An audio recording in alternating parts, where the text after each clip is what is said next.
ગુજરાતના નાયબ મુખ્યમંત્રી હર્ષ સંઘવીના જન્મદિવસના અવસરે હીરાબાનો ખમકાર ફાઉન્ડેશન દ્વારા એક લોકહિતકારી કાર્યક્રમનું આયોજન કરવામાં આવ્યું હતું। આ સાથે આજના સમયમાં વધી રહેલા સાયબર ગુનાઓને ધ્યાનમાં રાખી નાગરિકોમાં જાગૃતિ ફેલાવવાના હેતુથી સાયબર ફ્રોડ અંગે માર્ગદર્શન આપતી 41,000 માહિતી પુસ્તિકાઓનું પણ વિતરણ કરવામાં આવશે।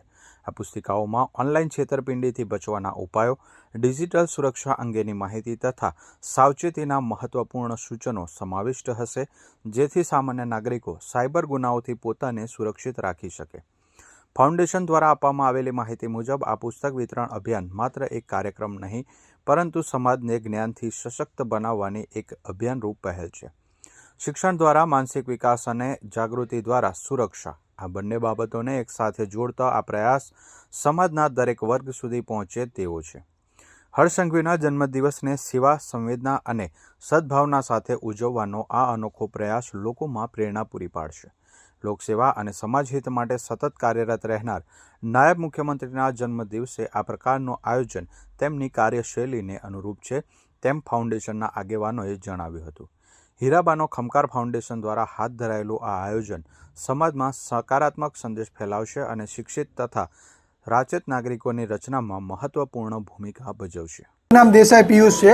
હું અત્યારે હાલ હીરાબાનો ખમકાર કરીને જે યોજના ચાલી રહી છે સુરતમાં, જે દીકરીઓને અને અભ્યાસ માટેની જે કોઈ વસ્તુ ચાલી રહી છે એના માટેનું જે કંઈ પણ ફાઉન્ડેશન છે એ અમે રજીસ્ટ્રેશન કરી દીધું છે અને ફાઉન્ડેશનના માધ્યમથી અમે લોકો આગળ આ મુહિમને આગળ વધારવા માટેથી અત્યારે હાલ કામ કરી રહ્યા છીએ।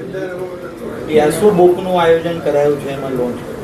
બુકની અંદર એવું છે કે માન્ય શ્રી આપણા સુરતના જે મજૂરાના વિધાનસભાના ધારાસભ્ય શ્રી અને અત્યારે ડેપ્યુટી મુખ્યમંત્રી હર્ષભાઈનો જન્મદિવસ આવી રહ્યો છે 41મો, ત્યારે એમના 41મા જન્મદિવસ નિમિત્તે અમે લોકો 41,000 જેટલી બુક વિતરણનો કાર્યક્રમ રાખ્યો છે અને 41,000 જેટલી અવેરનેસ માટેની કે સાયબર ફ્રોડ અને જે કંઈ સોશિયલ મીડિયા માધ્યમથી કે કાં તો એપ્લિકેશનો માધ્યમથી જે કંઈ ફ્રોડ થઈ રહ્યા છે એ રોકવા માટે અવેરનેસ માટેને એક બુક બહાર પાડી છે।